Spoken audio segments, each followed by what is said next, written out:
G'day, welcome back to Project Brupeg, the story of a sunken fishing trawler converting into a global expedition and research boat.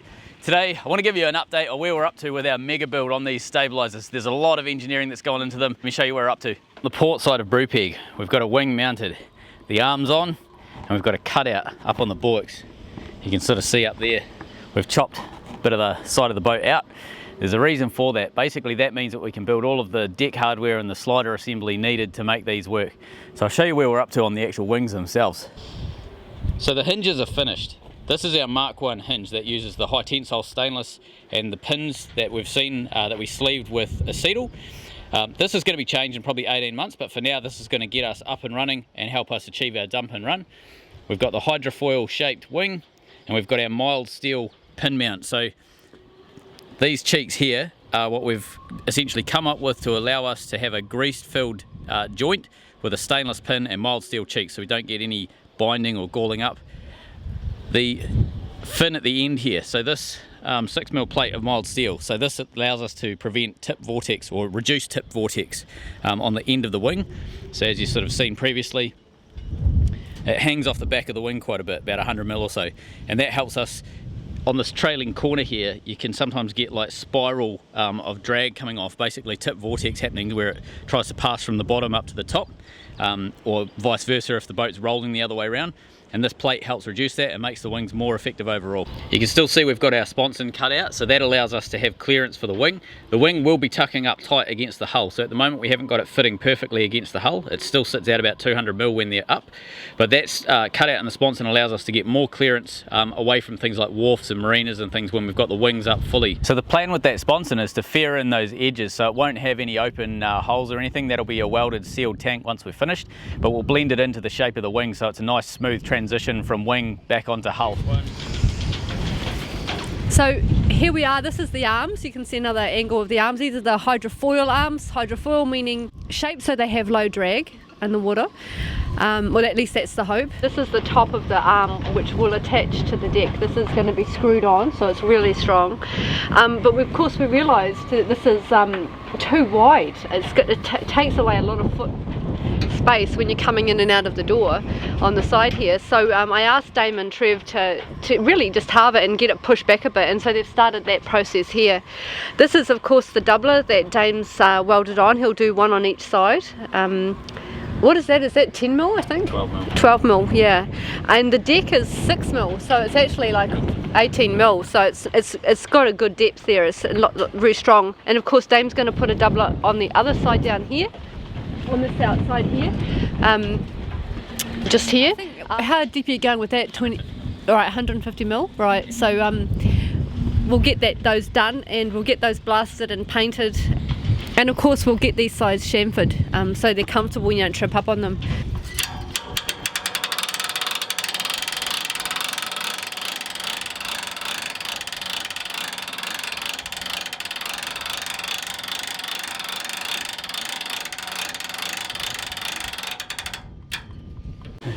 Look what I found out here, enjoying the sun in a safe little spot away from the wind. So the next thing is the sliders, right? The sliders are something that we've been stuck on for a wee bit now actually, and it's mainly a cost conversation. So in a commercial world, cost is less of a driver as functionality, form, maintenance requirements, all that sort of stuff. The commercial guys would go and get a piece of 6 or 8mm stainless sheet and they'd fold it up on a press and get the exact shape they need, put it all together and be done. That thing would last for 20 years and it'll work flawlessly. That's awesome, it's exactly what those guys need, but it's not cheap. So the material alone for that is probably $2.5 grand, something like that. It looks absolutely beautiful, it's a stunning sort of way to do it, but it's out of our price range. So one of the thoughts that we had was we have to create some sort of slide mechanism, and stainless is the best material to use because obviously then you don't have the rust issues and every time something wears on it, it's not going to start putting stains down the side of the boat. But we couldn't afford to do it that way. So we came up with a few ideas. We bashed around some ideas with some of our engineering patrons, and we essentially came up with a manual workaround by getting some angles and welding some flats and essentially creating channels out of stainless and taking out any stainless that doesn't need to be there. And we got the price down to about $1,000. it was still outside of our price range because it's still $1,000, you know, great, we halved the cost, but we still couldn't afford it. So we had a bit of a step back, and we sort of thought about it, and we raised an idea that we came up with at our Patreon roundtable that happened, I don't know, a week or so ago, and it was basically just to get some confirmation as to, guys, can you see any red flags with what we're thinking here? What it was basically getting a piece of 75mm by 6mm flat bar, and then bending it into an L section, getting two of those, welding them together, and that creates a C, and then lining the inside of that with high density polyethylene as like a wear strip. So essentially the pin will slide up and down inside that groove, and it's going to be a plastic lined groove. So there's no chance of metal on metal, and it basically means that we can smash the cost barrier right down. So we worked out by doing it this way, the price comes down to about $150 per side. So incredibly cheap compared to what, you know, the other alternatives were. So that was something that we were able to solve this weekend, which was really cool. We took the metal in, got it bent up, and we're waiting for that to come back. But that's a huge step forward on those sliders now. Yeah. Have you got it so that it folds down? No, it's static. I can't show it. It's really great. I love it. So that's plastic there, and that's plastic there. Okay. So one of the challenges that Jess said was take up less space with the locking mechanism on the deck, and rather than the original idea of having the bolts between the arm and the cabin, we thought, why don't they go beside it? And that's going to essentially make it longer, but it's also going to take up a lot less space on the deck, so it's going to encroach less on your foot space. This is the design that we've come up with. So these yellow vertical beams you can see here, they're the sliders. If I zoom in a bit here, these panels here are the side, it's the side of the boat, and this is the doubler that's on the deck. Now this is a slightly smaller doubler than what we welded. We ended up getting a much bigger shape that sort of came right out like this, out the side here like so. But if I zoom in, I'll just spin this around. If I come in, wrong one. Novice. So this is the design that we came up with. So you can see that's a great we've got the sliders on either side, and then you've got the pin goes almost all the way into each slider. Sort of shows you the pin there, and then this and this is the stainless threaded high tensile plate. So this is the 2205 stainless. This is an M30 stud and with an M30 nut on each one as well. So I'm just going to spin around to the front. Keep going. Okay, and this is kind of what it looks like on the side of the boat. So again, this is sort of the deck level down here, and the arm heads off. I haven't obviously got the rounded front and the tapered trailing edge on it, but this is the same dimensions as our three beams, so 150mm in this direction and 50mm in this direction down here, and that heads off on roughly the same angle as what our arms and our wings and everything set up as. And you can sort of see from the outside, when the wings are down, that's what you're going to see. So there will be a gap in here. It looks ginormous, eh? It's not huge, it's probably about 12 inches, 300mm, something like that at the most. And we can also fill this in from behind. So if I just spin around again, so actually let's not go quite that far. So if you sort of see it from here, we can easily put a little panel. It doesn't have to be a heavy duty panel or anything, but we can put a panel basically between these two verticals, and it will essentially block all of this off, so the deck won't have a hole in it. There's nothing to fall out the side of, sort of thing. And it won't in any way get in the way of these bolts or this beam sort of going up and down on the slider. These are the sliders, of course, and how that's going to happen is Cam is going to press the steel up to two L shapes, and then we're going to weld down the middle of those two L shapes to make a C shape, and that's what we have here. So I'll just show you what I mean. So then you get this C shape here. This green here you can see on the screen, that's the plastic. What's it called, Dave? High density polyethylene. High density polyethylene. HDPE. Right. So that it's going to sit on both sides. The rollers will go up and down there. That's the only touching place on the sliders. That the rollers. So that's the project coming up. Once we've done the doublers, then we'll get on to these. So you've got to get plastic for the sliders here? Yeah, so I got basically flat bar to use for the sliders, and I'm taking it out to Cam at Blue Stream to get it bent. Once we've done that, I'm then going to line, I'll get it sandblasted and painted with 2-pack and everything, but I'll line the inside with high density polyethylene so that it'll act as a guide. I have to make 2 L's and then weld them together. But that's pretty straightforward and simple, and it's really easy to measure it to get it bang on clearance wise. So yeah, that's how we're going to solve it. So we're off to Cams now, aren't we? Yeah, heading straight to Blue Stream now, and we'll drop these off, get them bent. Here's a look at some other sliders from different trawlers.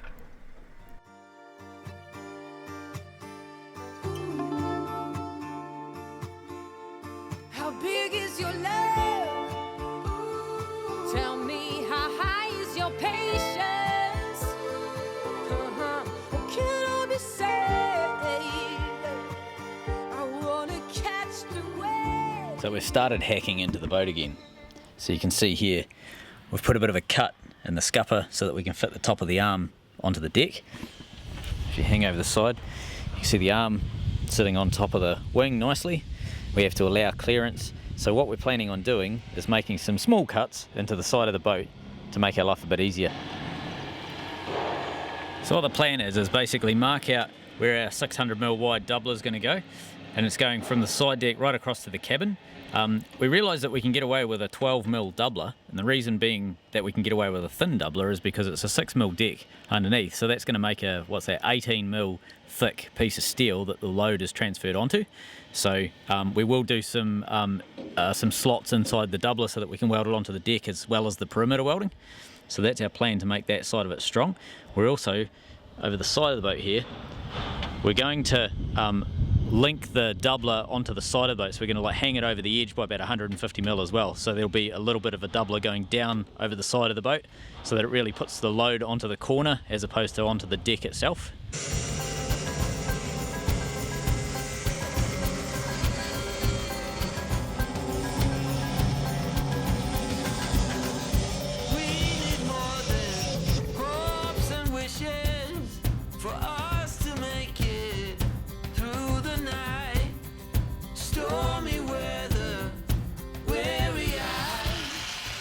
I think.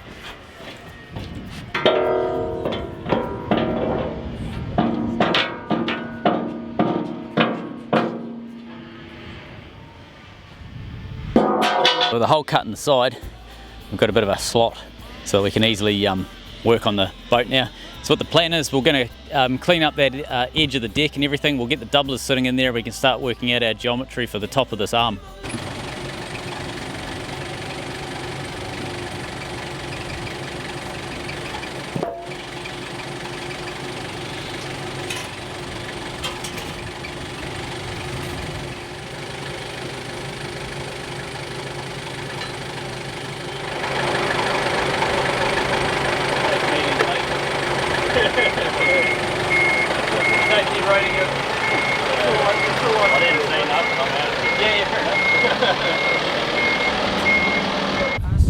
So now we've got the wing horizontal.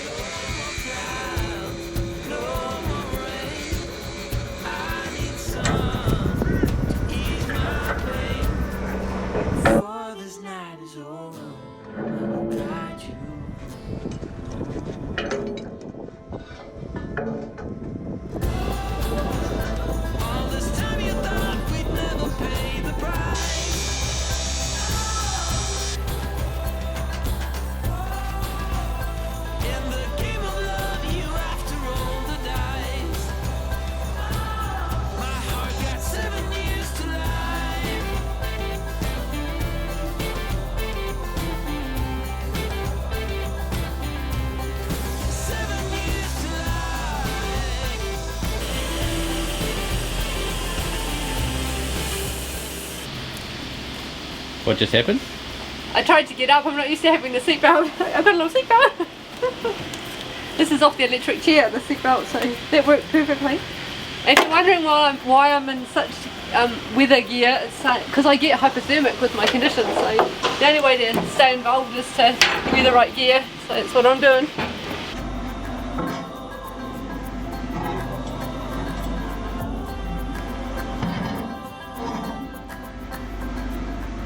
Right? Yeah, I'll just tack it.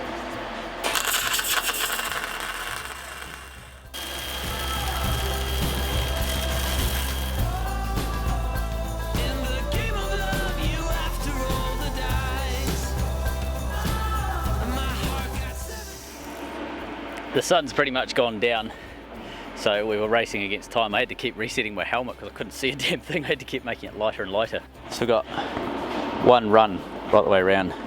So we were using spray transfer to weld this, and it's come up pretty good. I don't think we need to go any more than that. One run's probably enough on that. Have a look. We'll probably have a look in the morning, I guess, eh? Trev's been on fire duty downstairs, says it's not that burnt, just a bit.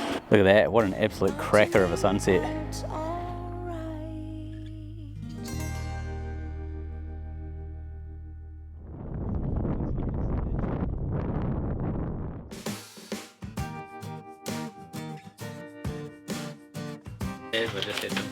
What is that? Yeah, look at that. Are you saying that's drinking water? This fucking heat's gone. We had our Patreon live feed. Hope you're healing well, Stu. Hi guys. Hello.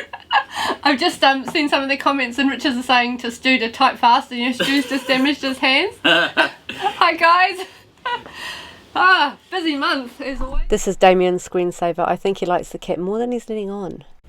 And Damien and Trev carried on figuring out the adjustments for the arms on the wings. So there's what, 200 mil to go further, isn't there? A little bit, yes. So we'll modify. It's got to come in a bit. Yeah, modify the wing up here, modify the roof, and that'll get that last bit finished. Nice. So you can see there's still quite a bit of work to do, so it's going to be pretty interesting the coming few weeks. We'll have sliders and a system that we can bolt these arms down to the deck. And don't forget we've got the winches, we've got to cut out some doublers welded up on the wheelhouse roof. Yeah, that's true. Really high. Yeah. So we've got to get those positioned as well with a pulley system to get the right angles so that the wings can be pulled up. Yeah. So yeah, there's a lot to do, quite fun engineering really. And we've got some great news. Yeah. We have put up 2 ads for permanent crew. Woohoo. Yeah, so we're basically taking on permanent crew now, and we've got a couple of ads. If you're interested, there's a link in the description below, or you can check out our Facebook page and see what we're after and what we're trying to, who we're trying to find and that sort of thing. Because of the coronavirus, we thought we'd actually things would sort of taper off, and with things getting really hard financially for people. That things would go the opposite way to they have. We actually ended up with more viewership, more support. Yeah. It's just been incredible. We're so thankful, guys. So we kind of want to give back and be able to get people on the boat now. So yeah, and we're coming up. We're close enough to launch, and we're stable enough now. We feel like we can honestly invite people to come on as our permanent crew. So you'd be really part of the crew, part of the decisions, part of everything. So very, very exciting times. And next episode, the guys make me a more permanent chair for the back with my health deteriorating a little bit. I can't get up and down the stairs. Yeah. So the guys made this amazing chair. It's a doozy of a chair. It's brilliant. So I'll show you that on the next episode. Cool. But thanks for watching, guys. See you later. See ya. You got eyes like summer sky. If you're smart, could kill or die. And now it starts to rain, so let's enjoy it. I can't believe that this is real.